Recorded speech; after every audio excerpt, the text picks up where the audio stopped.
Bonjour chers frères et sœurs dans notre merveilleux Sauveur et Seigneur Jésus-Christ. Aujourd'hui, c'est avec un grand plaisir que je vous rejoins afin de partager une expérience qui nous concerne tous. Nous vivons dans un monde où plusieurs d'entre nous nous sommes trompés par des pasteurs ou alors des visions que nous avons sans même nous assurer que cela vient du Seigneur. C'est un problème qui est assez généralisé dans le corps de Christ et aujourd'hui, nous allons parler de l'expérience d'une sœur. Souvent, nous avons des personnes qui prophétisent sur nous par rapport à ce que nous devons faire plus tard dans la marche avec le Seigneur. Tu seras un grand pasteur, tu seras une grande prophétesse, tu seras une grande évangéliste et pour moi-même, tu seras une grande chantre qui impactera le monde. Mais est-ce que cela vient du Seigneur? Ça, nous ne le savons pas. Alors, aujourd'hui, nous partagerons un témoignage qui, nous croyons par la grâce du Seigneur, édifiera plusieurs d'entre nous et apportera aussi beaucoup de réponses par rapport à beaucoup de questions que nous nous posons chaque jour. Alors, nous avons la sœur Aïssata du côté de la France qui a vécu certaines expériences avant le Seigneur, quand elle a rencontré le Seigneur et aussi certaines transformations qui se sont passées dans sa vie. Elle nous donnera un peu plus de détails sur cela, tout en sachant que parmi nous, il y a plusieurs d'entre nous qui vivent les mêmes expériences par rapport aux différents appels que nous recevons, des différentes demandes d'aide que nous recevons. Nous croyons que c'est un problème récurrent dans la vie de plusieurs personnes, dans la vie de plusieurs sœurs, de plusieurs frères dans le Seigneur Jésus-Christ. Donc tout de suite, nous allons passer au témoignage de notre chère sœur Aïssata du côté de la France. Aïssata, bonjour et bienvenue sur Jésus-Christ TV. Bonjour Confort, bonjour à tous, bonjour à toutes. Et voilà, je m'appelle Aïssata, je suis du côté de France et que voilà, mon témoignage, ça c'est vraiment pour édifier les sœurs et que seul Dieu ait la gloire, que le nom de Dieu soit glorifié. Alors, juste avant de commencer, comment vas-tu? Comment tu te portes? Je vais très bien, merci. À la grâce de Dieu, ça va, je vais très bien. Et c'était difficile pour toi de pouvoir venir sur Jésus-Christ TV pour partager ton témoignage? Ça fait un moment que je voulais témoigner, mais les difficultés ont été... je suis tombée malade, donc je n'ai pas pu témoigner. Après, il y a eu un problème technique aussi. Donc voilà, aujourd'hui, on glorifie Dieu, on remercie vraiment Dieu pour... voilà. Ouais. Et malgré tout ce que l'ennemi a fait pour t'empêcher de témoigner, nous sommes plus que vainqueurs aujourd'hui parce que nous t'avons live. Tout se passe bien, il n'y a pas de problème technique. Par la grâce de Dieu, le Seigneur est avec nous aujourd'hui. Amen. Alors, la première question que je te poserai, c'est qu'est-ce que tu faisais avant de connaître Christ? Quelle était ta situation? Est-ce que tu peux nous introduire un peu sur... on va dire un petit résumé juste de ta marche avant le Seigneur Jésus-Christ. Oui, donc moi avant, j'étais mariée et puis musulmane, donc j'étais musulmane. Donc ouais. Voilà, je faisais mes prières musulmanes, tout ça. Je suis issue d'une famille mixte, moitié musulmane, moitié chrétienne. Ah, ok. Alors, qu'est-ce qui a créé le déclic dans ta vie? Qu'est-ce qui t'a emmené à partir de la religion musulmane à devenir chrétienne, à chercher Christ dans ta vie? Il s'est passé quelque chose dans ma vie. Mon fils, le dernier, a été très malade. Okay. Donc, il a fait une méningite et directement, il est tombé dans le coma. Il a fait 2 mois de coma où il était déjà... Il respirait sous respiration artificielle. Et voilà, les médecins attendaient un moment pour prendre une décision, le laisser partir. Wow. Voilà, c'est à ce moment-là que beaucoup de gens venaient me rendre visite.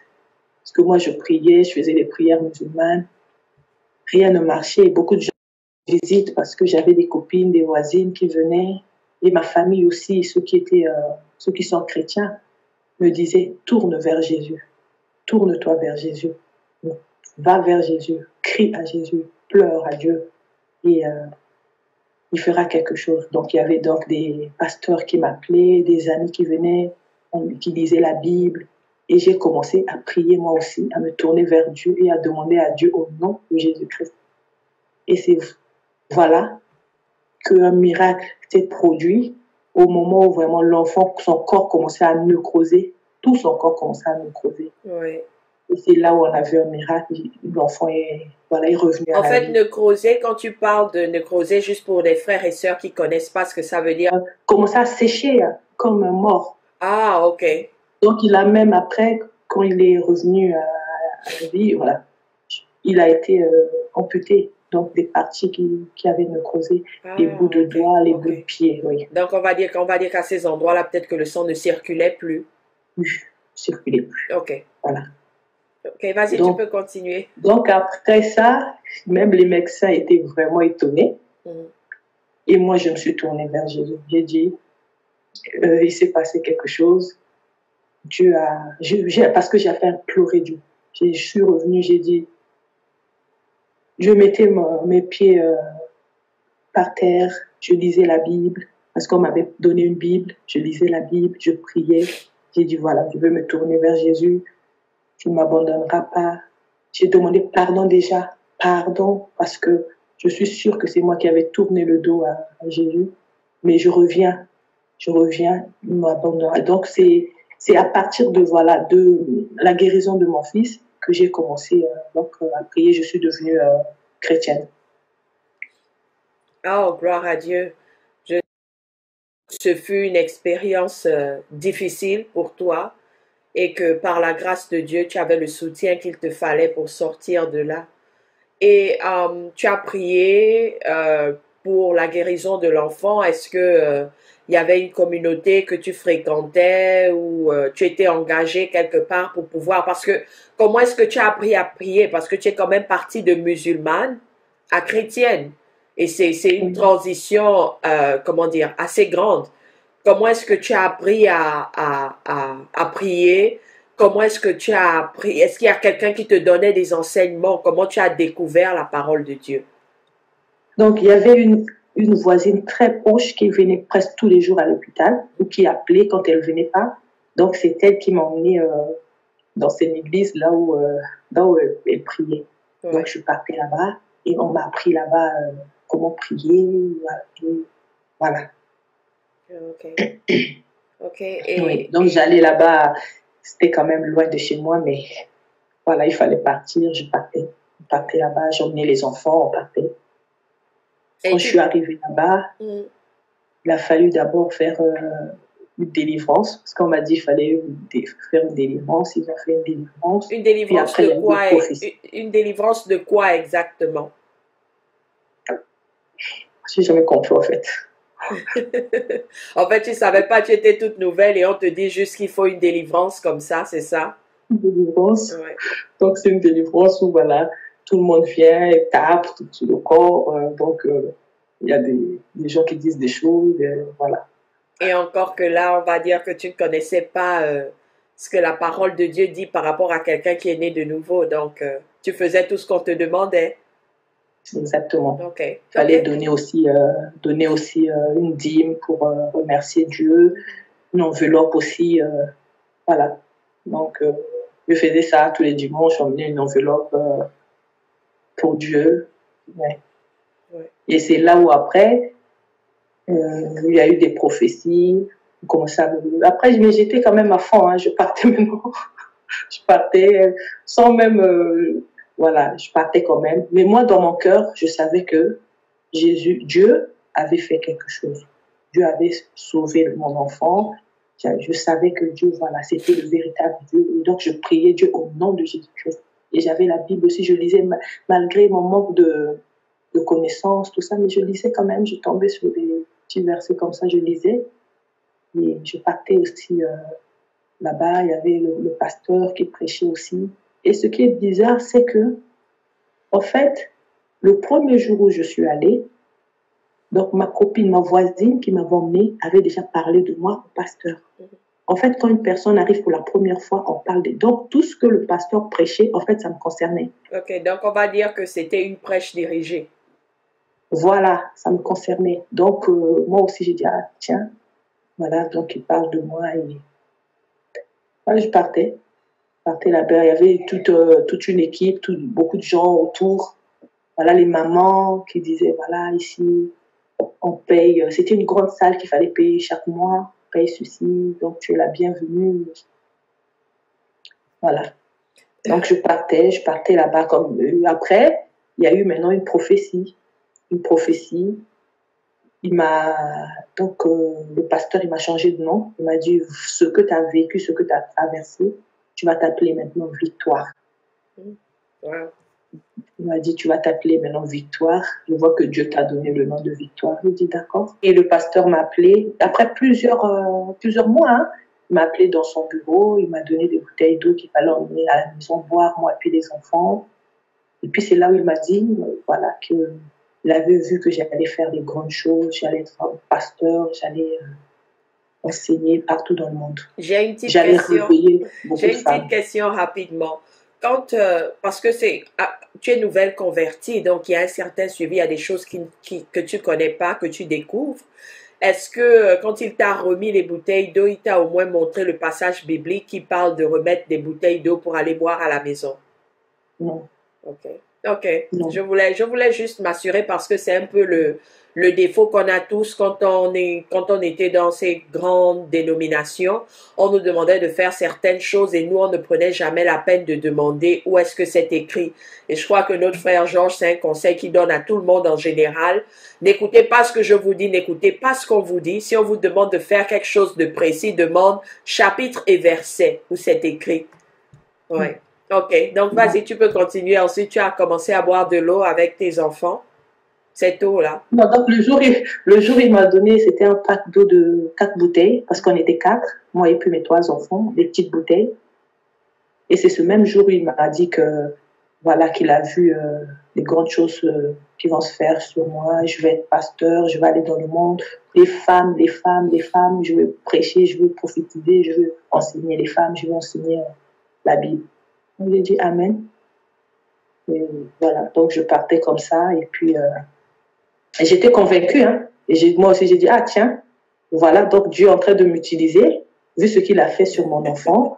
Maintenant il m'utilise pour moi aussi je veux enseigner. Ouais. Donc j'étais convaincue, j'étais motivée. En fait, pour toi, c'était une manière d'être reconnaissante au Seigneur par rapport au miracle qu'il a opéré sur ton enfant. Et je comprends tout à fait parce que je suis aussi passée par là. Je fus dans une église où le pasteur m'a désigné comme ça dans la salle, toi qui attaches le foulard là, parce que sans même savoir qu'il fallait se couvrir la tête ce jour-là, la première fois que j'allais dans une église, j'ai décidé de mettre un foulard sur ma tête.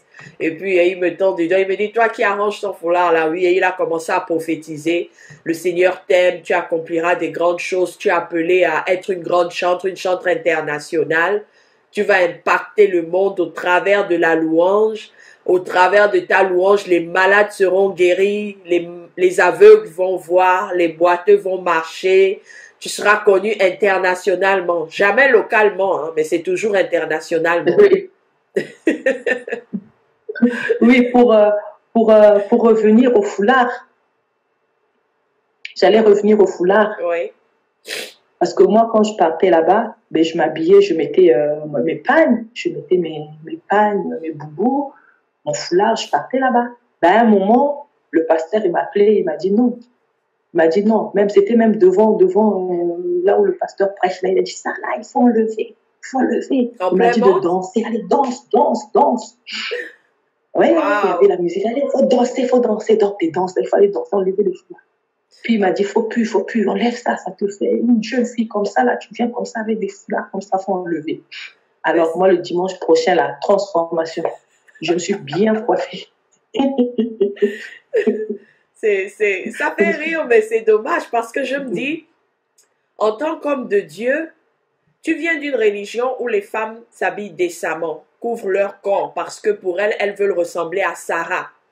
Donc, tu vas chez soi-disant celui qui t'apporte Christ, donc la vérité dans la vie. Et c'est lui qui décide de te transformer. Il te prend de la femme décente, couverte que tu étais, pour t'emmener à la femme hollywoodienne, à la femme perverse, à la femme qui exhibe son corps pour attirer les regards. Ma soeur Conforte, je te dis, le premier jour où je suis arrivée là-bas, j'ai été choquée. J'étais choquée parce que c'est comme une boîte de nuit. C'est comme les gens sont sapés, sapés. Des cravates, des filles, des mini-jupes. Ah, ça m'a quand Les même mots te choquée. manquent, hein? Les mots te manquent pour exprimer ce que tu as vécu. J'étais la moins... j'étais même gênée parce que moi, j'étais celle qui était la moins bien enfin, habillée, quoi, selon...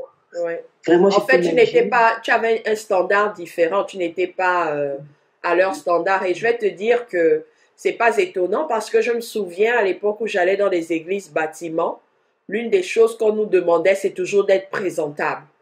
Bon, l'église dans laquelle j'ai exercé, on va dire en tant que chantre, à ce niveau-là, soi-disant église, là-bas au moins, en tant que chantre, on te demandait de porter, ta jupe devait dépasser les genoux et tu n'étais pas supposé porter de pantalon quand tu passais chanter.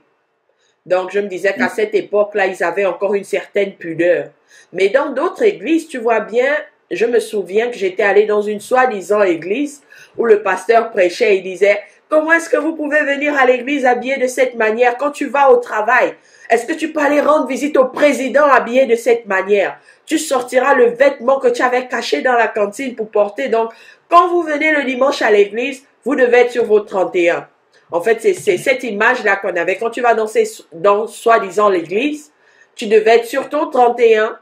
Tu devais être la personne que tout le monde admire. Tous les regards sont braqués sur toi parce que tu vas le dimanche à l'église. Tu vas soi-disant louer Dieu. Donc, tu dois être sur ton 31 pour honorer Dieu. Donc, Exactement, exactement. Quand je partais avec mes pannes, là, j'étais derrière. Mais quand j'ai fait la transformation, là, parce que tout le monde, les tissages, les naturels, les brésiliens, les maquillages, moi aussi, j'ai commencé à me transformer. Et quand je rentrais, parce qu'il y avait, ça s'appelle les codim, il y avait des gens qui prenaient les enfants. Oui, l'école du dimanche. Voilà. Et donc, moi, dès que on commençait à me proposer maintenant devant, on me disait maintenant, devant. Ah, t'asseoir devant moi. J'étais gênée donc, maintenant. C'est quand même terrible. Hein. Donc, quand tu t'habillais de manière réservée, parce qu'il paraît que les pagnes, c'est pour les mamans, c'est pour les grands-mères. Quand tu t'habillais de manière réservée, on te proposait jamais d'aller t'asseoir devant. Jamais. Mais dès que moi-même, j'allais derrière. Donc, dès que tu as demandé de ressembler à Beyoncé, tu t'es rendu compte que tu avais honte de tes cheveux, donc il fallait des cheveux d'emprunt. Il fallait montrer tes formes, on va dire, commencer à ressembler au monde. Je suis allée acheter un pantalon noir comme ça, serré. J'ai acheté un jean, j'ai acheté une veste, une chemise. On me proposait maintenant d'aller devant. Voilà, parce qu'ils ont remarqué que, ouh là là, mais elle est selon le standard du monde. Donc, tu dois t'asseoir devant. Par curiosité, juste pour savoir, j'aimerais savoir ce qui se passait au-dedans de toi quand tu as décidé de te métamorphoser. Parce que je sais que, selon les musulmans, c'est pas que je veux prêcher cette religion, mais je prends juste un exemple. Selon les musulmans, la décence est de vigueur. Donc, tu dois te sentir humble, tu dois te sentir, comment dire, modeste. Mais quand tu t'es métamorphosé, quelle était la sensation que tu avais au-dedans de toi? Comment est-ce que tu te sentais? J'étais gênée, toujours gênée. Ah là là. Mais je voulais être comme tout le monde là-bas. Oui. Mais j'allais pas, même quand on me proposait devant, j'allais jamais devant. Jamais. Je suis jamais un jour allée devant, je suis restée toujours derrière. Oui. Toujours au fond de moi quand même une gêne, mais en même temps reconnaissant envers Dieu pour ce qu'il avait fait. Parce que mon enfant, il mourait, personne n'y croyait. Mais j'étais reconnaissante vraiment, je disais, bon, il faut que j'y aille, il faut que je participe, je fais comme on me dit. Mais au fond de moi quand même, j'étais gênée, beaucoup gênée, même de moi et même d'autres que je voyais. Il y avait quand même un petit doute quelque part au fond de mon cœur. Je disais vraiment, Bon, après, je gardais ça au fond de mon cœur. Et la question que je pose toujours, c'est si moi, en tant que femme, je peux être gênée par rapport à l'habillement qu'une sœur adopte, à combien plus forte raison un frère? Oui. Ça, c'est la question que je me pose souvent. Si moi, en tant que femme, je suis scandalisée, je suis écœurée, traumatisée par certaines tenues que des sœurs portent, à combien plus forte raison un frère? À combien plus forte raison même le païen? Parce que le païen aussi a des vêtements qui le mettent mal à l'aise. Pourtant, il ne connaît pas le Seigneur, mais le Seigneur a mis cela en nous, de pouvoir nous rendre compte que là, nous allons au-delà de ce qu'il a prévu pour nous. D'où ta conscience. Voilà pourquoi tu te sentais mal à l'aise, ayant essayé d'adopter ce que ces gens-là te demandaient de faire. Oui, j'ai même été draguée là-bas, courtisée, si je peux dire, par un frère qui était... Comme je venais d'arriver, j'étais la nouvelle, donc il y avait aussi un célibataire, donc il fallait nous... Wow. Ok, donc celui qui m'accompagnait quand je repartais, parce que moi, c'est vrai que j'étais loin de cette église-là, donc il fallait aller prendre le train, aller... Donc c'est lui qui m'accompagnait. Je vais dire donc, en tant que sœur qui veut plaire au Seigneur, qui recherche à connaître le Seigneur, elle vient à peine d'être chrétienne. La priorité, c'est faire la cour à cette sœur au lieu de chercher à l'aider à s'affermir dans le Seigneur. Et je ne vais pas te mentir que moi-même, je suis passée par là dans ces soi-disant églises. Hein? Des gens qui te font la cour et certains traumatismes que j'ai vécus là-bas par rapport à ces frères-là m'ont poussé à un moment de ma vie à abandonner le Seigneur, à retourner dans le monde parce que j'ai eu un de ces traumatismes. Et si le Seigneur me donne le courage, moi-même aussi, je pourrais donner un témoignage par rapport à ce que j'ai vécu. Mais pour le moment, je ne me sens pas prête. Donc, je prie que le Seigneur me donne la force pour pouvoir témoigner de cela. Mais c'est vraiment dommage. Tu viens pour connaître le Seigneur, mais tu te retrouves à te faire draguer. Où est la différence entre le monde et l'endroit soi-disant où tu es supposé recevoir le Seigneur? On te drague dans le monde, tu viens dans une soi-disant église et tu te fais draguer aussi. Mais le problème, c'est que c'est la tactique qui est différente. La manière de faire est différente. La manière de faire dans ces soi-disant églises est masquée. Hein? Il va te faire croire qu'il est là aussi pour ton développement spirituel, alors que dans le monde, c'est un peu plus violent. On va dire qu'il va directement, il te fait savoir tout droit que je veux de toi. C'est la seule différence. Mais c'est la même chose. C'est vraiment dommage. Ouais, c'est vrai que je remarquais beaucoup de choses parce que à ce moment-là, par la grâce de Dieu, un jour, je suis allée en vacances chez ma nièce. Ma nièce, elle m'a dit, cherche le nom d'un pasteur comme ça. Donc, je cherchais sur Internet, mais je suis tombée sur Jésus-Christ TV. Et j'ai vu, donc moi, je pensais que c'était ce pasteur-là. Donc, j'ai vu la photo de la Georges, comme ça, là. J'ai cliqué dessus. Et je commence à écouter. Après, je vois sur YouTube, c'est beaucoup de vidéos Jésus-Christ TV. Je clique dessus. J'ai dit, oh. J'étais tout, j'ai dit, oh. J'étais, des trucs que j'ai découvert avec des versets bibliques à l'appui. Donc, c'est là où quelque chose a commencé vraiment à changer dans ma vie. Mais je suis revenue ici à la maison chez moi. Je regardais toujours Internet, Jésus-Christ TV, beaucoup de vidéos. Voilà, retournons à la Bible. En même temps, je partais là-bas, à l'église là-bas, je voyais, il y a des non. Je sentais qu'il y avait des choses qui n'étaient pas... Non. Une très belle fille, bien maquillée, mini-jupe qui venait, qui commençait à prêcher avant que le pasteur n'arrive. Hein? Et quand le pasteur arrivait, c'était... En plus, cette église-là, c'était un très grand bâtiment et il y avait 2 églises. En bas, c'était là où moi je partais et en haut, c'était une autre. Donc, il y avait concurrence. Ceux qui allaient taper le plus fort, qui allaient taper le plus fort, eux en haut aussi. Donc, pollution sonore. Donc, beaucoup de gens, mais ils n'allaient pas. Nous, on était en bas et il y avait une autre église en haut. Un autre pasteur aussi qui faisait son truc en haut, nous en bas. Et finalement, est-ce que l'on se dira que c'est le même Dieu? Si c'est le même Dieu que l'on recherche, j'ai compris. Pourquoi ne pas se mettre dans une même salle et le faire? Pourquoi avoir 2 endroits différents? Donc, tu te rends compte que les objectifs ne sont pas les mêmes. Chacun a son objectif dans la tête, donc il faut diviser. Ouais, et concurrence, comment s'habiller. Mais le dimanche, c'est comme si, voilà, c'était... C'est un défilé de mode alors. Pour s'habiller, pour venir comme ça. Les chaussures, il fallait montrer les chaussures, les montres, les sacs. Ah là là.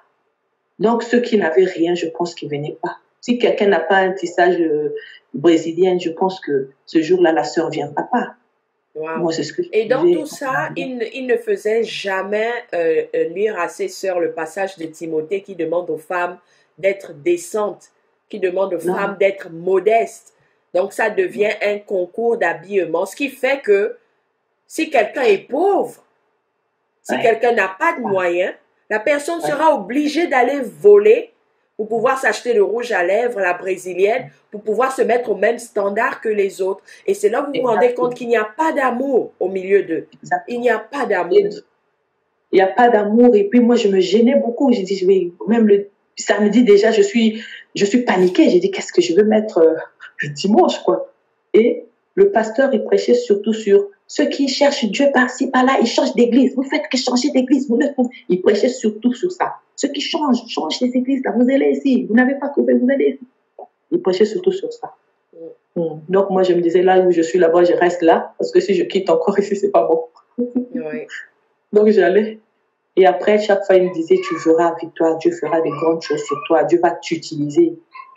Et après, dès qu'il a dit ça, je suis revenue à la maison parce que c'était des moyens aussi pour aller là-bas. Il fallait prendre le train. 2 trains, des fois, je prenais. C'est pas donné, c'est beaucoup d'argent, aller-retour. Donc moi, il y a des moments où je les appelais, j'étais au téléphone, mais je partais pas. Et c'est là où des choses ont commencé à se manifester dans ma vie. Je m'assois, des fois, je suis dans la chambre, je m'assois, j'entends des voix. Et des voix réelles comme ça, une voix d'homme qui me parle, voilà, tu vas devenir une grande dame au nom de Dieu. Tu vas enseigner la Bible, tu vas être maman pasteur, lis tel verset. Moi aussi, je lis. Et je commençais, c'est comme si on me faisait avaler la Bible. On me faisait avaler la Bible. Juste par curiosité, j'ai une question. Est-ce que cette voix-là t'avait déjà dit un jour que tu abandonneras le péché, tu vivras une vie de sanctification, tu craindras le Seigneur, tu auras en horreur le péché, tu aimeras le Seigneur plus que toute autre chose, à part le fait que tu seras une grande pastrice, bon, je ne sais pas trop comment appeler, je vais utiliser pastrice, à part le fait que tu seras une grande pastrice, que tu vas impacter le monde, que tu seras connu à travers le monde, que tu vas prêcher la parole. Est-ce que cette voix-là t'emmenait, ne fût-ce que une seule fois, à te repentir devant Dieu, à rechercher la face de Dieu, à sortir du péché? Non. Cette voix me préparait à être une grande pastrice. Ça me préparait en fait. Donc tous les jours, ça me préparait. Tous les jours. Ça me préparait. J'évoluais comme ça tous les jours. Mes frères, ma famille, les gens qui m'appelaient avaient déjà d'eux-mêmes constaté ce changement. Dès qu'on m'appelait comme ça, je parlais au nom de Dieu, je lançais des versets comme ça. Maman pasteur, mes neveux, mes gens, mes frères qui m'appelaient. Oh, maman pasteur, j'ai tel problème. Tu dis quoi? Oh, j'ai rêvé ça. Qu'est-ce que tu dis? C'est moi maintenant qui expliquais les rêves même. Tu devenais devin en fait. Oui, qui expliquait les rêves. Ouais. Même s'il y a un problème, on m'appelle. Je donne maintenant des esprits. Dans la Bible, il est écrit. Et comment? J'ai jamais fait. Je parlais de la Bible comme ça, comme si ça fait des années que je lisais la Bible, alors que non. Donc, on me faisait avaler cette foi-là. On me faisait avaler. Et ça a duré comme ça. Donc, Aïssata, ce que j'ai constaté, ce que j'ai remarqué dans ce que tu venais de dire, c'est que tout ce que ces esprits te disaient, c'est la même chose que ce pasteur a prophétisé sur toi, en fait. Exactement. Tout ce que le pasteur m'avait dit, c'est ce que les esprits me disaient. Maintenant, on fait un travail. Ouais. On va faire un travail, on va t'aider à devenir maman pasteur, pastrice. Parce que ce que je peux dire, c'est par rapport à mon expérience personnelle, quand j'étais allée dans cette église, quand ce pasteur avait prophétisé sur moi, il m'a imposé les mains par la suite. Il fallait qu'il m'impose les mains parce que qu'il prie pour moi, en fait, parce que je ressentais quelque chose d'inhabituel en moi. Il y avait cette chaleur-là que j'avais qui sortait de mes narines, de mes oreilles, de ma bouche et je tremblais et je n'arrivais pas à m'arrêter. Donc, c'est quand il a prié pour moi que tout s'est arrêté. Et pourquoi ces esprits ont agi en moi et jusqu'à présent, le Seigneur continue de me délivrer, c'est parce que j'avais accepté cette prophétie, je ne l'ai pas refusée. Donc, ces démons ont été transmis facilement parce que j'avais déjà dit oui inconsciemment à un pacte. Et je crois que c'est la même chose qui se passe avec toi parce que quand il a prophétisé sur toi, toi voulant être reconnaissante au Seigneur, tu as accepté cela parce que c'était pour toi une manière de dire merci au Seigneur. Et du fait que tu aies accepté cela, ces démons, ces esprits impurs avec lesquels ils travaillent ont eu facilement accès à toi. D'où maintenant, ils ont le libre champ de pouvoir te conduire dans ce qu'il voudrait faire de toi. Exactement, tu as tout dit, ma soeur Confort. C'est exactement ça, parce qu'il m'avait imposé les mains. Et un jour, il a reçu un pasteur qui venait de l'étranger. Je suis sûre que si j'ai encore une bonne mémoire, je pense qu'il revenait des États-Unis. Donc, un pasteur est venu. Ils ont prié, ils se sont mis debout, devant, et ils ont commencé à prophétiser. Voilà, dans la salle, il y a une femme qui va être une très grande pastrice. Maintenant, elle ressent quelque chose. Viens. Et il me regardait, je ne me suis jamais levée. Et il m'a fixé. Allez maintenant, elle est en train de ressentir des choses. Allez maintenant, elle va se lever, elle va venir devant. Mais je n'ai pas eu ce jour-là la force de partir parce que, en fait, il y avait maintenant beaucoup de doutes dans mon cœur avec Jésus-Christ TV que je regardais. Mais je ne me suis jamais levée. À la fin, il m'a blâmé. Il m'a dit, pourquoi tu ne t'es jamais levée? C'est de toi qu'on parlait. Mais pourquoi tu refuses le travail de Dieu? Tu n'avais pas besoin de te lever parce qu'il a dit, elle ressent quelque chose maintenant. Donc, si tu ne ressens rien, pourquoi te lever? Le fait qu'il dise qu'elle est appelée à être pasteur, il peut avoir plusieurs femmes dans la salle. Toutes les femmes veulent être pasteurs, hein? Toutes les femmes veulent être pasteurs, toutes les femmes veulent être évangélistes, toutes les femmes veulent être prophétesses. Ça, c'est le rêve de tous ces soi-disant chrétiens dans ces églises. Donc, quand il dit que il y a une femme qui doit être pasteur, pourquoi est-ce qu'il ne reçoit pas le nom exactement? Pourquoi il ne reçoit pas les circonstances exactes et il dit ça au hasard comme ça? Il a dit, elle ressent quelque chose. Est-ce que tu ressentais quelque chose? Elle va venir devant, il a insisté. Je suis jamais allée parce que vraiment, et comment j'étais habillée aussi, je me sentais vraiment pas, j'étais trop gênée, je me suis jamais levée. Et à la fin, il m'a appelé, il m'a dit, parce qu'à la fin, tout le monde va voir un pasteur, tout le monde va. Et je suis allée, il m'a blâmée. Il m'a dit, pourquoi tu ne t'es pas levée? C'est de toi qu'il s'agissait. Mais je ne me suis pas sentie concernée. C'est pas à toi de me dire qu'il s'agissait de moi. Si ça vient de Dieu, c'est au Saint-Esprit de me convaincre que ça me concerne. Prochainement, quand tu entends comme ça, il faut venir. T'as compris? Pourquoi tu n'es pas venu? Ce jour-là, le pasteur qui était venu des États-Unis là avait demandé donc aux gens d'amener des fruits et tout. Tout le monde avait emmené des fruits, mais moi, je ne savais pas en fait. Quand ils ont reçu ce message-là, moi, je n'étais pas au courant. Donc, il a béni ces fruits, des bananes, des pommes. Et moi, je me suis retrouvée sans rien. J'ai dit, bon, on va m'en donner. Il a dit, non, non, non, c'est personnel. Chaque personne qui est venue avec ses fruits repart avec. Toi, tu n'es venu avec, t'es pas venu avec des fruits, donc, mais tu n'auras rien. Donc, moi, en tout cas, ça m'avait fait un truc quand même. Ça m'avait choqué un peu. Je suis revenue à la maison. Donc, après, cette voix continuait, hein, continuait en moi, continuait que refuse pas ton travail. Et là, je commençais maintenant à prophétiser, à prier avec les gens de ma famille. Donc, le travail a commencé en fait avec d'abord les gens de ma famille. Donc, j'étais déjà devenue maman pasteur déjà pour mon entourage déjà. Oui. Et un jour, c'est là où vraiment le grand truc était passé, où j'ai vraiment eu un transe. Et la voix m'a dit, tu es prête maintenant. Donc, il a fallu que tu sois en transe pour pouvoir terminer le processus. Voilà. Et cette voix m'a dit, voilà, t'es prête. Tu vas retourner à l'église là-bas, dire au pasteur que tu es prête. J'ai appelé, à la fin, j'ai appelé ma copine. Vous vous rappelez ma copine qui m'avait emmenée là-bas? Oui. Je l'ai appelée. J'ai dit, voilà, je veux venir dimanche, je suis prête. Je peux faire mon travail, maman pasteur, je suis prête. Elle m'a dit, gloire à Dieu, je vais appeler le pasteur, je vais lui dire, gloire à Dieu. Et après, toujours je continue de regarder Jésus-Christ TV, je regarde, et le soir, j'ai vu cette vision d'un homme qui est venu dans ma chambre, à côté de mon lit, qui m'a dit que c'était Jésus, c'est lui qui m'envoyait pour aller dans le monde, parler aux femmes, je vais être maman pasteur, délivrer les femmes qui sont... Et à quoi ressemblait cet homme? Est-ce que tu en peux fait, son le décrire visage, c'était comme un homme avec des moustaches comme ça, là, de longs cheveux. Oui. En fait, tu veux dire un peu comme... il était qui cet homme exactement?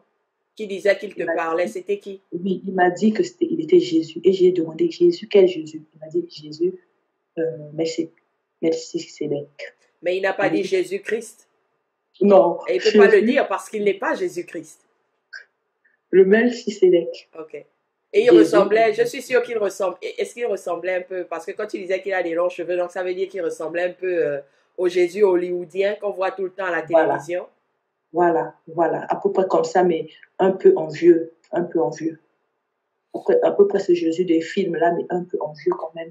Et as-tu, de toutes les fois où tu écoutais ces voix, de toutes les fois où tu as eu ces visions, ces apparitions, as-tu Oui. une seule fois éprouvé cet esprit? Voilà, en fait, moi, quand j'ai regardé Jésus-Christ TV, on a dit il faut éprouver les esprits. C'est pour ça que j'avais demandé à ce Jésus qui était venu à côté de mon lit, tu es qui? Tu es quel Jésus? Il m'a dit, je suis Jésus, le Melchisedec. Oui. Après, Mhm.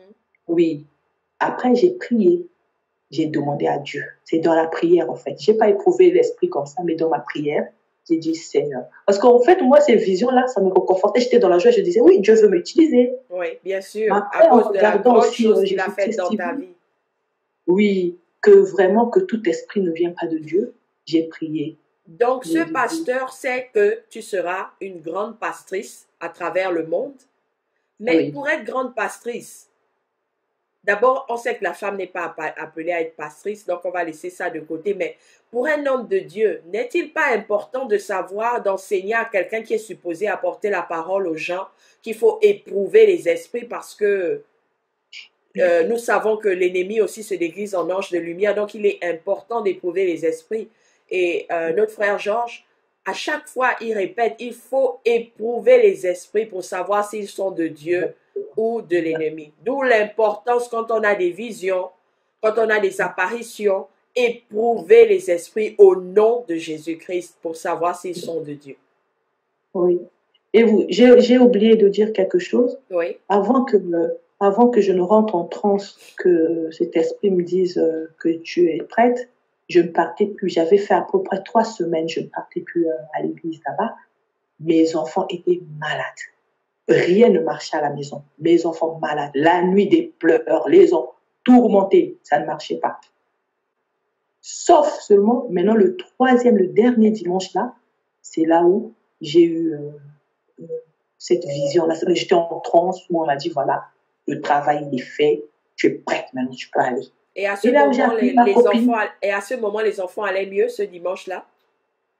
non, non, non, ils étaient pas bien. J'ai appelé ma copine pour dire que le dimanche prochain, je viens. Je viens. Parce que l'esprit m'a dit, je suis prête maintenant, je viens voir le pasteur pour que je commence mon travail de pasteur. Et elle m'a dit, gloire à Dieu. Elle était dans la joie, elle louait Dieu, gloire à Dieu, gloire à Dieu. Je vais dire au pasteur.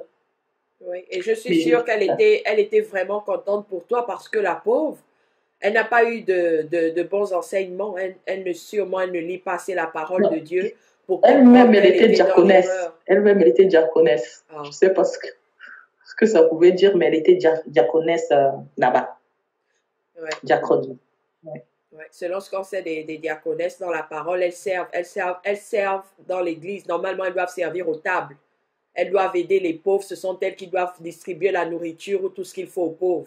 Mais elle n'est pas supposée prêcher. Elle n'est pas supposée enseigner ou quoi que ce soit. C'est ça une diaconesse en fait. Comme tu disais, tu ne sais pas ce que c'est. Une diaconesse, c'est quelqu'un qui sert aux tables. C'est quelqu'un qui est là pour le service en fait. Elle est là pour servir les hommes qui sont appelés à servir le Seigneur et aussi les chrétiens. Et donc, voilà, j'étais motivée, je l'ai appelé, j'étais dans la joie. J'ai dit, bon, dimanche prochain, je viens. Elle m'a dit, gloire à Dieu, ça fait dimanche passé, ça fait 3 semaines, t'es pas venu. La gloire, les réunions, on t'a pas vu.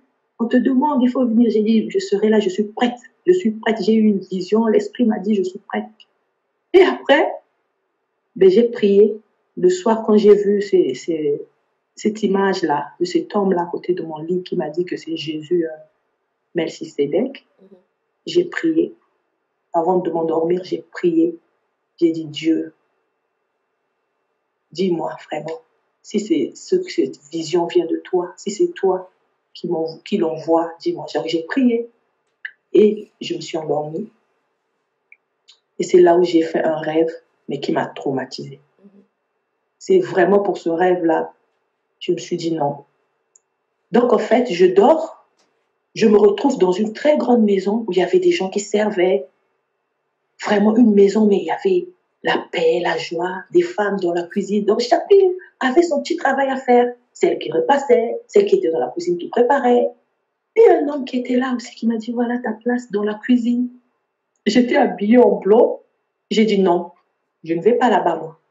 Moi, je vais aller au salon, il y avait des hommes, des gens, et un monsieur qui enseignait, qui parlait. Moi, j'ai dit, je vais aller là-bas, je vais m'asseoir à côté de ce monsieur qui enseigne. Moi aussi, je veux, je veux parler. Donc, je voulais être devant là-bas. Et je suis partie, j'ai désobéi à ce que le monsieur m'avait dit, où je devais aller me retrouver. J'ai désobéi, je suis allée devant là-bas. Et à un moment, je me suis levée en me retournant comme ça. Tout mon derrière était taché de sang. C'est comme si j'avais vu mes règles. Tout mon derrière était taché de sang, mais du sang rouge, rouge, rouge. Et vraiment, quelle honte. J'étais gênée. Je ne pouvais même plus cacher mes mains comme ça parce que ça se voyait. Et les hommes qui étaient là, gênés, des gens qui se tournaient là. Oh là, c'était pas ça. Et le monsieur qui était là, il était gêné. Quelle tristesse. J'étais vraiment effondrée. Comme je me suis levée là-bas en marchant, en retournant comme ça pour me cacher, pour qu'on ne me voit pas. Mais trop tard. Quelle honte. Je me suis réveillée comme ça avec cet esprit. J'étais honteuse, sale, tout. En fait, c'était la totale. Donc, en résumé, dans ton rêve, tu étais supposé rester aux cuisines, en fait, t'occuper, on va dire, des tâches ménagères. Les invités qui venaient. Voilà, oui. Servir les invités. Mais toi, ce que tu voulais, c'était aller t'asseoir au devant avec l'homme qui prêche, je crois, parce qu'on t'avait donné cette prophétie-là, où tu devais être maman pasteur. Donc, pour toi, il n'était pas normal que tu sois au service. Pour toi, tu ne devais pas rester où les autres femmes étaient. Tu voulais forcément être là où les hommes, tu voulais occuper la place des hommes. Exactement. Et malheureusement, tu as taché ta robe parce que, bon, ça me fait aussi un peu penser au passage où le Seigneur nous demande de garder nos robes propres. Vraiment, donc ta robe, elle était sans tache ni ride. Tu as désobéi en voulant prendre la place des hommes et tu t'es retrouvé à tacher ta robe. Waouh, ça me...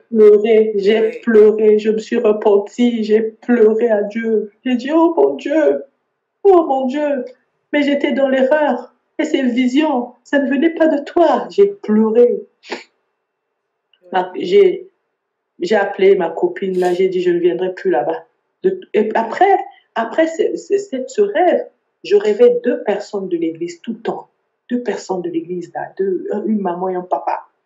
Après, j'ai appelé la copine, j'ai dit, je viendrai plus à l'église. Et j'aimerais revenir un peu sur ton rêve, parce que c'est profond. Je rends grâce à Dieu parce qu'il t'a ouvert les yeux et t'a permis de comprendre dans quelle erreur tu devais te lancer, dans quel malheur tu devais te retrouver. Mais cela nous concerne toutes, pas seulement toi. Ça nous concerne toutes les sœurs, parce que c'est pas seulement le fait d'aller prêcher, mais aussi le fait de pécher. Parce que quand nous péchons et nous désobéissons au Seigneur, c'est à ça que nos robes ressemblent. Est-ce que, sur le plan physique, c'est quelque chose de bien d'apparaître devant tout le monde avec une robe tachée de sang? C'est dégoûtant. Et c'est comme ça comme nous apparaissons chaque jour devant le Seigneur. C'est comme ça que nous apparaissons chaque jour devant le Seigneur. Les robes blanches qu'il nous a données à porter, nous les salissons pas seulement en prenant l'autorité sur l'homme, mais aussi dans notre vie de chaque jour, le péché, les mauvaises paroles qui sortent de nos bouches, les mauvaises pensées, la désobéissance, les injures, l'orgueil, la médisance, l'hypocrisie, tout ça tache nos robes. Et moi, ça m'attriste beaucoup parce que je me vois aussi dedans. Je me vois aussi dedans. Ma marche de tous les jours, comment est-ce que je salis à chaque fois la robe, la belle robe blanche que le Seigneur m'a donnée.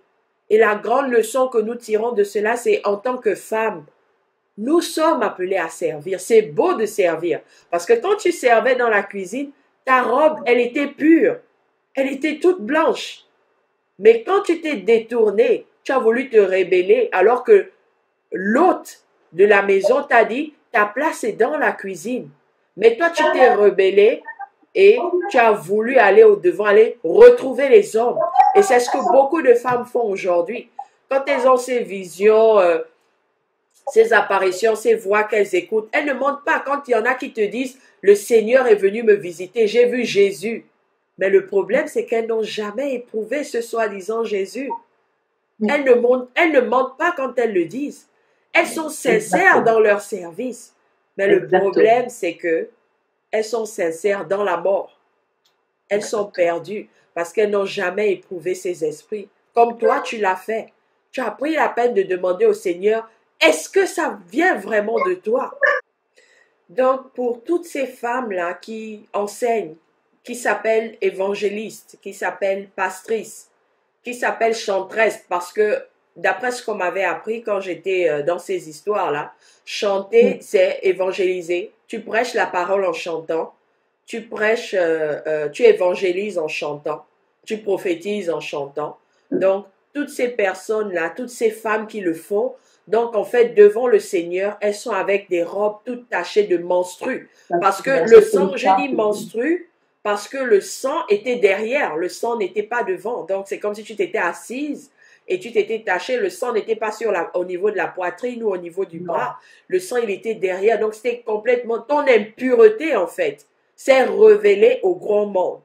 Tous ces hommes-là ont vu ton impureté. Donc, c'est un peu ce que ces femmes-là qui prêchent, qui s'appellent pasteurs, évangélistes, prophétesses, c'est à ça qu'elles ressemblent devant le Seigneur. Exactement.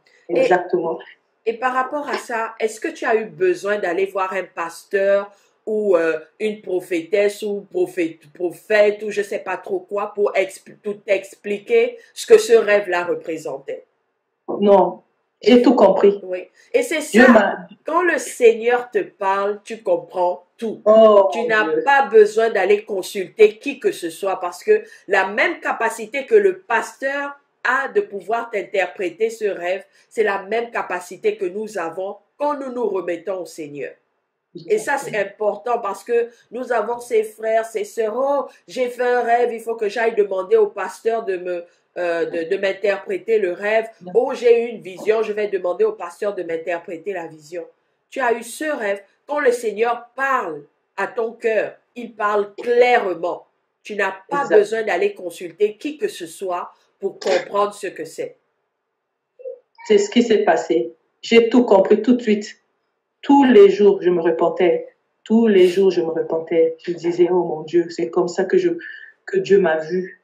C'est comme ça, avec cette impureté. Et je regardais tous les jours Jésus-Christ TV, beaucoup d'enseignements. C'est comme si, en fait, ce qui s'est passé, chaque fois que j'allumais mon ordinateur, je mets Jésus-Christ TV. Il y avait toujours, c'était mon message. C'est comme si, en fait, ça me concernait tous les jours. Je tombais toujours sur quelque chose qui me parlait. C'est comme ça que la transformation, elle a commencé à se faire. C'est comme ça. Et j'ai vu des vidéos aussi, là on parlait des cheveux qui revenaient de l'Inde. C'est comme ça, ma transformation en fait, elle a été faite comme ça. J'ai commencé à prier à la maison avec les enfants. On a commencé à prier à la maison avec les enfants. La transformation, les enfants, tout le monde, on regarde les vidéos. Et quand c'est pas moi, c'est les enfants des fois qui me disent, ah maman, attention, on a dit ça sur Jésus-Christ. Wow. Maman, attention. Ah oui. C'est impressionnant ça. Oui, on prie à la maison, l'église. Et vous avez déjà commencé à appliquer la parole de Dieu, vous veillez les uns sur les autres. Quand l'enfant voit quelque chose qui va pas. On a notre Bible, l'homme ne se nourrit pas seulement de pain, mais de toute parole qui sort de la bouche de Dieu. Et c'est ce que les enfants me disent. Donc chaque soir, chacun lit ça, comme ça par hasard, on ouvre la Bible. Et si on tombe sur un verset, ben on le lit et on discute, on en parle, de quoi il s'agit, qu'est-ce que l'autre a pensé, on fait ça tous les soirs avant de dormir ou tous les jours quand on a le temps, on prie. On prie vraiment ici. Et c'est ça la beauté d'élever les enfants selon la parole de Dieu, tu vois. Vous veillez les uns sur les autres. Quand ils se rendent compte que tu as fait un faux pas, tout de suite ils disent, ah non maman, là, voilà ce que la parole de Dieu dit, c'est tellement beau. Oui, les enfants étaient vraiment changés. Les dessins animés, ça les a beaucoup touchés. Ah, maman, voilà, ça, on ne regarde pas. Ils savent quoi regarder, les signes. Et c'est grâce à Jésus-Christ TV. C'est grâce à Dieu, je dis, qui vous utilise sur Jésus-Christ TV. Et nous, notre transformation, c'est ça, tous les jours. Voilà, le frère Georges nous dit, avec des versets à l'appui, on lit. Et on a commencé à se voir, à se repentir, demander pardon à Dieu, changer notre façon d'être, notre façon de... J'ai brûlé tout ce que j'avais, les mèches, les brésiliennes, tout ça. J'ai brûlé des choses qui m'avaient coûté quand même cher. On a brûlé comme ça. Et par rapport à ça, on n'est pas encore parfait. Oui. Mais voilà, Dieu, petit à petit, on est en train de changer petit à petit par la grâce de Dieu. Ok. Et je vais te poser une question. Je me souviens que tu disais au début que le fait de devenir pasteur, tu te voyais déjà te faire connaître dans le monde, devenir célèbre, etc. Donc, c'est ça le problème. Parce que quand le Seigneur te touche, la première pensée que tu as n'est pas de devenir célèbre, de te faire connaître. La première pensée que tu as, c'est t'humilier devant le Seigneur. Pleurer, avoir le cœur brisé. Parce que tu te rends compte que tu vivais dans le péché. Maintenant, le Seigneur te brise. Il te façonne à son image. Mais le danger est que quand on prophétise, la prophétie n'est pas faite pour donner cette envie de devenir célèbre, cette envie de t'élever. Tu vas parcourir le monde, tu vas impacter le monde. Non. Quand une parole vient du Seigneur, elle te brise, elle est comme un marteau. Elle te cogne dessus. Et la première chose que tu veux faire, c'est te rabaisser, aller te cacher, aller t'examiner en fait. Exactement, ma sœur Confort. Maintenant, c'est ce que je vis. Quelle honte. Tous les jours, je pleure. Mais au départ, quand on m'a parlé de Maman Pasteur, je voyais que la grandeur. Je veux voyager. Tu vas voyager. Le pasteur me disait, tu vas même aller au Sénégal là-bas prêcher. En fait, on va dire la tête est en l'air maintenant. Tu as le nez dans les nuages parce que tu penses que tu deviens quelqu'un. Oui, c'est ça. Et mais maintenant, quand c'est Dieu qui, voilà, avec le rêve et tout ça là, tout ce que je vois, tous les jours, je pleure, tous les jours, je pleure. Je dis, oh mon Dieu. Et c'est ça quand Dieu vraiment parle. C'est ça. On a envie de se cacher, on est brisé en fait. On est complètement brisé. On se rend compte qu'on n'est rien. C'est-à-dire que même une fourmi représente quelque chose par rapport à toi. Tu n'es rien. Tu n'es rien. C'est ça le sentiment de brisement. C'est ce qui montre que le Seigneur est en train de bâtir quelque chose en toi. Oui. Parce qu'aujourd'hui, je vais juste prendre un exemple. Elle était par exemple chanteuse dans le monde. Et tout d'un coup, elle dit, oh, le Seigneur m'a apparu, il m'a emmené à Christ. Et quand elle vient soi-disant à Christ et tout de suite, elle devient chanteuse dans l'église. Pas de brisement, pas de repentance, pas de rétrospective dans sa vie pour savoir d'où elle sort. Il faut que le Seigneur me brise. Non, tout de suite, je suis quitté du monde, je chantais dans le monde, je vais maintenant chanter dans l'église. Oui, c'est ça, c'est ce qui est dangereux. C'est ce qui est vraiment dangereux. Une personne qui vient du monde directement, pasteur, directement, maman pasteur. C'est ça qui est dangereux. C'est ça qui emmène beaucoup de gens à la perdition. Parce que la personne ne s'est pas repentie. La personne n'a pas vu ses erreurs. La personne n'a pas demandé pardon à Dieu. Ne sait pas. Voilà. Et en général, c'est pas de leur faute. C'est parce qu'ils n'ont pas été enseignés. C'est parce qu'ils n'ont pas connu le vrai Sauveur. Et toi, tu as eu la grâce parce que je crois que le Seigneur a vu la sincérité au fond de toi. Voilà pourquoi, avant qu'il ne soit trop tard, il t'est ramené sur le droit chemin. Parce qu'il y en a qui viennent dans les églises parce qu'ils veulent être guéris. Ils veulent la guérison. Ils veulent arranger les problèmes dans leur vie. Ils veulent la richesse. Le Seigneur sait tout cela. Tu ne peux pas cacher cela au Seigneur. Le Seigneur voit que tu viens pour cela. Donc, est-ce qu'il se révélera à toi? Non. Il te laissera dans ton état d'ingratitude. Il te laissera dans ton état d'égoïsme parce qu'il ne voit pas la repentance en toi. Il ne voit pas la sincérité en toi. Il ne voit pas le brisement. Il voit les projets que tu as dès que tu obtiens ce que tu veux. Tu vois? Mais toi, il a vu ta sincérité. Tu voulais être reconnaissante parce que tu sais que ton fils a été sauvé grâce à lui. Et il ne t'a pas laissé dans le trou. Il ne t'a pas laissé dans les ténèbres. Il t'a montré la lumière et il t'a emmené à la lumière avant qu'il ne soit trop tard. Tous les jours, je bénis Dieu, je remercie Dieu, je dis, oh mon Dieu, merci de m'avoir sauvé. Parce que là, il y a des fois des frères qui m'appellent. Maman, pas ça. J'ai dit, non, non, non, non, non. Je ne suis pas apte de vous enseigner la Bible. Je ne suis pas apte de vous enseigner la Bible. Mais on peut parler comme ça, on discute. Hé, maman, pas ça, t'as changé. Et jusqu'à ce que, boum, ça y est, c'est parti. On ne m'appelle plus comme ça. Et c'est ça, je dis toujours aux sœurs, bon, aujourd'hui, cette émission aussi, c'est pour édifier les frères, mais je ne vais pas m'adresser aux frères, je vais m'adresser aux sœurs. Quand le Seigneur opère un changement en toi, quand le Seigneur te change, ta manière de parler change, tes préoccupations changent, tes amis t'abandonneront. Ils vont s'éloigner un à un. Mais si tu vois qu'ils sont toujours là, attachés à toi comme auparavant, c'est qu'il y a problème. Oui. C'est qu'il y a problème. Et tu viens de l'évoquer. Tu viens de dire qu'au début, ils t'ont appelé, tu as dit non, plus de maman pasteur, tu as commencé à parler avec eux. Ils ont vu le changement, ils t'ont dit, mais tu as changé. Et qu'est-ce qui s'est passé? Un à un, ils t'ont fui, ils t'ont abandonné. Oui. Le monde ne peut pas t'aimer. Le monde ne t'aimera pas. Le monde va te rejeter. Si le monde t'aime, le monde t'embrasse, comme ces chants où tu as les païens aussi qui écoutent leur musique, ces soi-disant pastrices qui côtoient les grands de ce monde, c'est qu'il y a quelque chose qui ne va pas. C'est qu'il y a la marque du Seigneur n'est pas en eux. Merci Seigneur de m'avoir libéré de ça. Parce que quand je vois les vidéos, tout ce que les mamans pasteurs, comment je vois comment elles sont habillées, je dis, ah mon Dieu, je devais être exposée à tout ça. Oui. Merci Seigneur de m'avoir libéré. Amen, amen. Gloire à Dieu. Gloire à Dieu pour cela. Je remercie Dieu le Tout-Puissant de m'avoir ouvert les yeux, parce que le chemin que je prenais pour être maman pasteur, c'était pas la volonté de Dieu. C'était des esprits, mais qui ne venaient pas de Dieu. C'est des visions que je voyais, mais c'était des visions mensongères qui ne venaient pas de Dieu.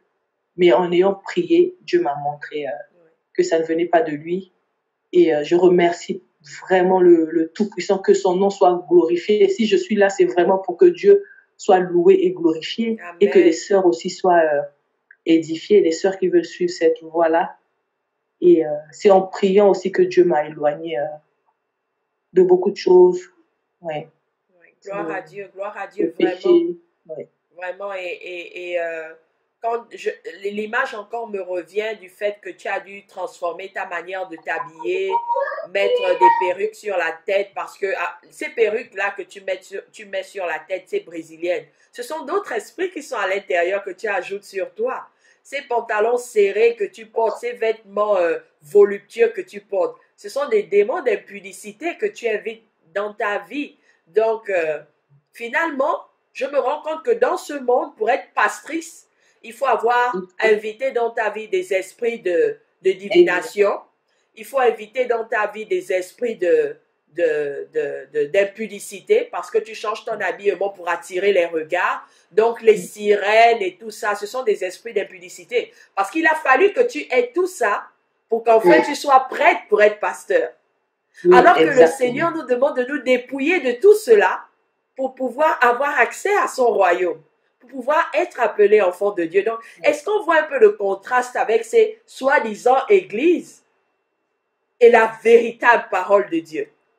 On nous traite de vieilles aujourd'hui, on nous traite de grand-mère, mais c'est avec fierté que je suis appelée grand-mère.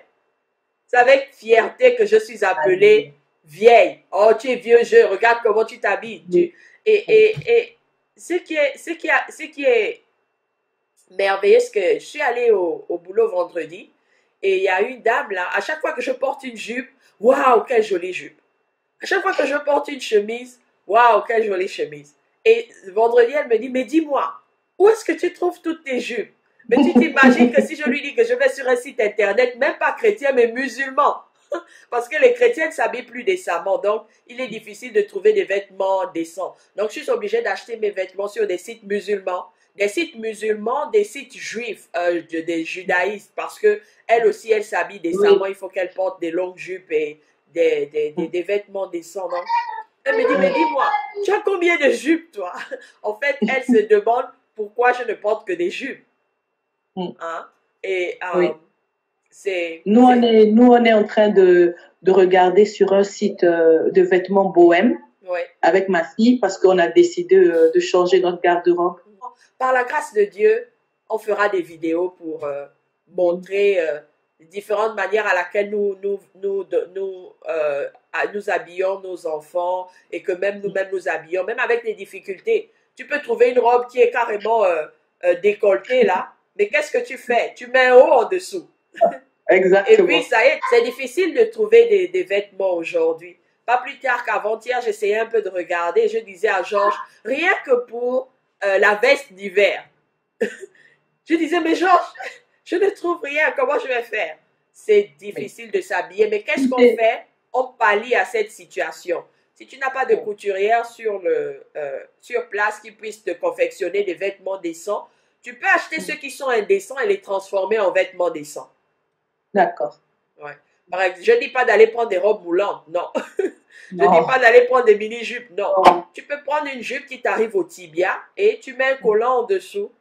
Ou alors tu peux prendre une robe qui est complètement ouverte dans le dos. Mais qu'est-ce que tu fais? Tu mets une veste par-dessus. Le dos ne se voit plus. Donc on peut aussi faire ça. Il y a plusieurs manières de détourner les jeux de Satan, là. Oui. On en parlait la dernière fois avec ma fille. Des fois, on cherche comme ça. Elle me dit, ah oui, regarde maman, mais ça c'est bien, tu sais. Là, derrière, c'est ouvert, mais on peut recoudre. On se donne des idées comme ça, mais... Oui, on peut coudre, on peut mettre une veste par-dessus pour cacher. Ouais, voilà. Oui. Elle est vraiment, elle est peut-être plus que même moi, je peux dire. Oh, parce que des fois, on bénit le Seigneur pour cela. Je lui achète des vêtements. Elle me dit, ah non, maman, je ne veux pas qu'on voit. Là, mon ventre, ils ont vu.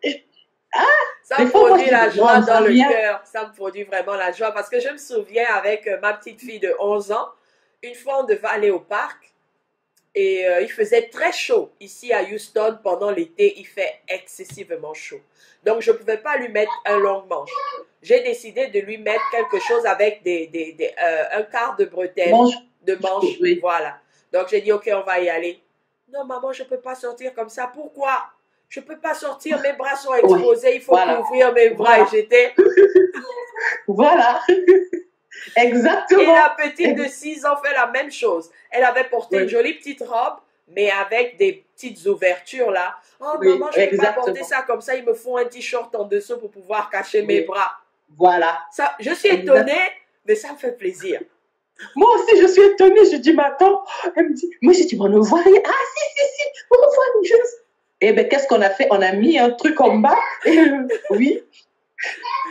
Mes petites filles, dès qu'elles ont des jupes, par exemple, pour faire le sport, elles ont des petites jupes qui dépassent un peu le genou, mais elles ont des collants en dessous. Oui. Donc, à chaque fois qu'elles ont une jupe, si elles n'atteignent pas, comment dire, la cheville, tu les vois tout de suite, elles ont le réflexe d'aller mettre un collant en dessous.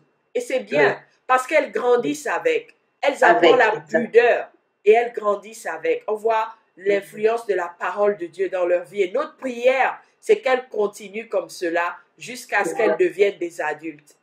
Surtout les foulards, surtout dès qu'on commence à prier, ma fille, elle va déjà, ah, attends, maman, j'ai pas mon foulard. Attends, j'ai pas mon foulard. Et on commencera pas tant qu'elle le fait. Mais comme son foulard, des fois, elle retrouve là. Demain, elle met ça de l'autre côté. Donc, elle prend des fois du temps. Bon, on l'attend. Quand elle a retrouvé son foulard, elle vient et on commence. Oui, oh, gloire à Dieu, c'est merveilleux. C'est merveilleux.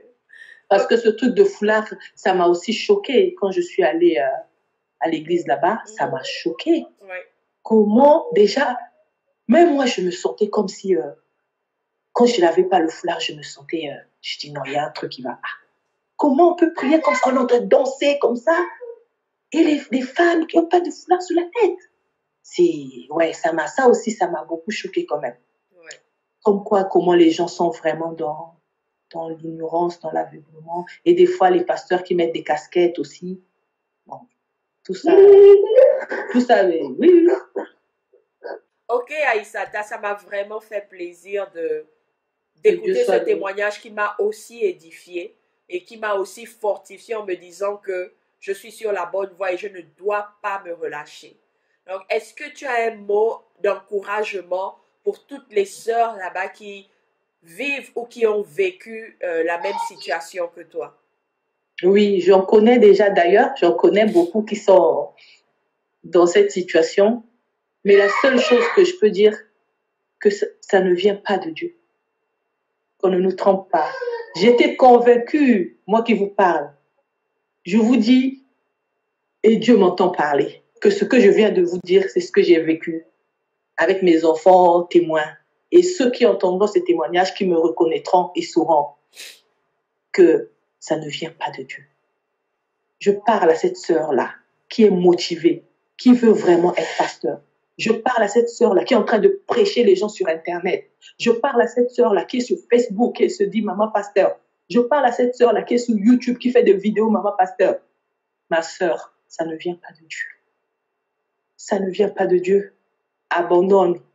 Regarde ce rêve que j'ai fait où je me suis retrouvée tachée, pleine de sang. Quelle honte. C'est comme ça que Dieu me voyait. Quelle honte. Dieu ne te regarde pas quand tu parles, quand tu prêches. Repars à ta place. Sers Dieu d'une autre manière. Sers Dieu d'une autre façon. Ne prends pas la Bible et ne va pas devant et commencer à enseigner la Bible. Je t'en prie. Je t'en prie. Si tu aimes Dieu, si tu fais ça pour Dieu, abandonne. Ou prie. Demande à Dieu comme moi je l'ai fait. Demande à Dieu. Dieu, est-ce que ce que je fais, est-ce que ça vient de toi? Parle-moi. Et Dieu, il te parlera. Et Dieu te parlera.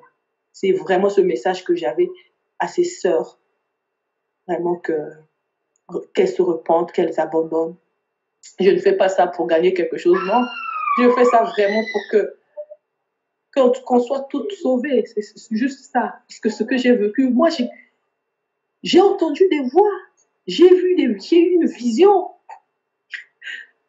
Donc, si vous avez entendu des voix aussi, vous avez entendu des visions, ça ne venait pas de Dieu. Donc, c'est vraiment ce message que j'avais à donner, à apporter à ces sœurs-là. C'est avec larmes, parce que ça me fait mal, surtout ce rêve.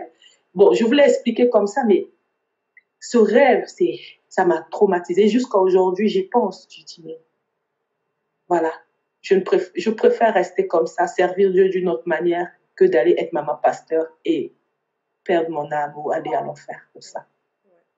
Que Dieu bénisse tout le monde. Amen. Oui. Amen. Merci beaucoup, Aïssata, et que le Seigneur continue à te fortifier dans ta marche avec Jésus-Christ. Qu'il continue à t'éclairer et qu'il continue à t'accorder son Saint-Esprit afin que tu puisses continuer et que tu puisses demeurer sur la voie de la vérité et de la vie éternelle. Amen. Amen. Merci. Merci. Donc voilà mes frères et sœurs, le témoignage de notre très chère sœur Aïssata. L'ennemi nous hait, nous sommes dans un combat perpétuel pour la vérité. Mes chères sœurs, je m'adresse à vous personnellement. Je sais qu'il est difficile pour nous de nous humilier et d'écouter la voix du Seigneur. Mais si une fois tu essaies de t'humilier et tu demandes au Seigneur de te guider, ce Dieu-là qui existe, ce Père de notre Sauveur et Seigneur Jésus-Christ se révélera à toi et te montrera la vérité. Si aujourd'hui tu te retrouves à prêcher la parole de Dieu en tant que femme, c'est parce que ton cœur est rempli d'orgueil. Si tu essaies de t'humilier, tu recherches la face du Seigneur Jésus-Christ, tu t'isoles, recherche la face du Seigneur Jésus-Christ et de notre Père éternel. Ils se révéleront à toi, ils te feront connaître la vérité. C'est ce qu'Aïssata a fait. Elle a écouté des voix, elle a eu des visions, elle a eu des transes. On lui a imposé des mains. Mais quand cet esprit impur lui a dit que le travail était fait et qu'elle pouvait commencer son soi-disant ministère, elle a eu ce réflexe de s'humilier, de retourner vers notre Créateur et de demander si cela venait vraiment de lui. Et qu'est-ce qui s'est passé? Elle s'est rendue compte qu'elle allait s'apprêter à salir sa robe. Elle est revenue à la raison et elle a décidé d'occuper sa place de femme. Ce n'est pas quelque chose de honteux. C'est une gloire de pouvoir servir. C'est une gloire de pouvoir servir aux tables. C'est un travail noble. Donc, nous avons grandi dans cette culture où la femme prend le dessus. Il y a le féminisme qui est venu nous envahir et nous pensons que nous sommes égales à l'homme. Non. Reprenons nos places de femmes pour que le Seigneur puisse continuer à agir puissamment au milieu de nous. Merci pour les frères et sœurs qui regarderont ce témoignage. Que le Seigneur continue à nous fortifier sur le chemin que nous avons décidé de suivre et qu'il continue à nous inspirer, qu'il continue à nous tenir par la main. Sur ce, je vous dis, portez-vous bien et à très bientôt. Au revoir.